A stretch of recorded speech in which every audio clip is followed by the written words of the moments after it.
உக்ரைனை ஆக்கிரமிக்கும் ரஷ்ய படைகளுக்கு எதிராக 2 வருடங்களாக கடுமையான எதிர்த்தாக்குதலை உக்ரைனிய படைகள் நடத்தி வருகின்றனர். கிழக்கு டொனஸ் பகுதியிலுள்ள 3 கிராமங்களை விட்டு உக்ரைனிய படைகள் பின்வாங்கியதுடன் இது ஒரு தந்திரோபாய பின்வாங்கல் என உக்ரைன் ராணுவ தலைமைப்பிடம் அறிவித்திருந்தது.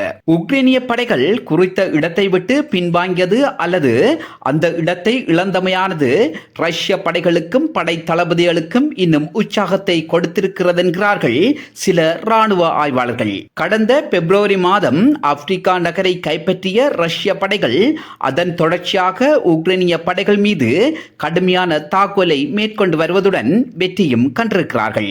ரஷ்யா பல தந்திரோபாய உக்திகளை பயன்படுத்தி உக்ரைனிய படைகளின் முன்னரங்க நிலைகளை உடைத்து முன்னேறினார்கள் என்பதை ஒப்புக்கொள்கிறார் உக்ரைனிய படைகளின் உயர்மட்ட தளபதி ஜெனரல் ஒலெக்சாண்டர் செர்கி. கடந்த ஆண்டு ஆப்பிரிக்கா நகர் மற்றும் பக்முட் நகரில் ரஷ்ய படைகள் தனது வெற்றியை நிலைநாட்டியுள்ளார்கள். ஆனால் அந்த போர்க்களத்தில் அதிகப்படியான ரஷ்ய படைகள் பலியானதாக உக்ரைன் ராணுவ தலைமைப்பிடம் நம்புகின்றது. ரஷ்ய படைகள் அதிகளவில் பலியாண்மைக்கான ஆதாரங்கள் எதுவுமில்லை என்பது கவனத்தில் கொள்ளப்பட வேண்டியது. ரஷ்ய படைகளுக்கும் உக்ரைனிய படைகளுக்கும் இடையில் இடம்பெற்று வரும் போரில் சுமார் 50,000 பேர் கொல்லப்பட்டிருக்கலாம் என நம்பப்படுகின்றது. இவை ரஷ்யா உள்ள ராணுவத்தின் கல்லறைகளை சட்டலைட் மூலம் எடுக்கப்பட்ட புகைப்படங்கள் நிரூபிக்கின்றன.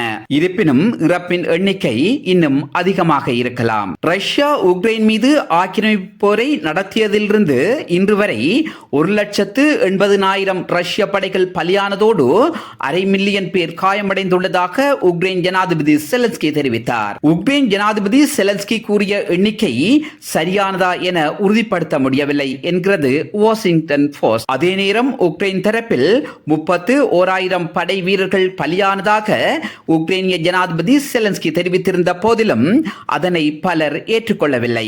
உக்ரைனிய படைகளின் இறப்பு வீதம் இன்னும் அதிகமாக இருக்கலாம் என மேற்கத்திய உளவுத்துறையினர் தெரிவிக்கின்றனர். உக்ரைனுக்கு எதிரான யுத்தத்தில் ரஷ்யா 3,000 யுத்த டேங்களையும் 109 போர் விமானங்களையும் 136 ஹெலிகாப்டர்களையும் 346 ஆளில்லா விமானங்களையும் 23 கப்பல்களையும் 10,000 கவச வாகனங்களையும் இழந்துள்ளதாக பிரிட்டிஷ் இணையமைச்சர் தெரிவித்தார். ரஷ்யா உக்ரைனுக்கு எதிராக நடத்தி வரும் போரில் ரஷ்ய படைகளை திணறடிக்க வேண்டுமாக இருந்தால் அமெரிக்கா மற்றும் மேற்கத்திய நாடுகள் ஆயுத உதவிகளை உக்ரைனுக்கு வழங்க வேண்டுமென பகிரங்கமாக வேண்டுகோள் விடுக்கின்றார் உக்ரைன் ஜனாதிபதி செலன்ஸ்கி.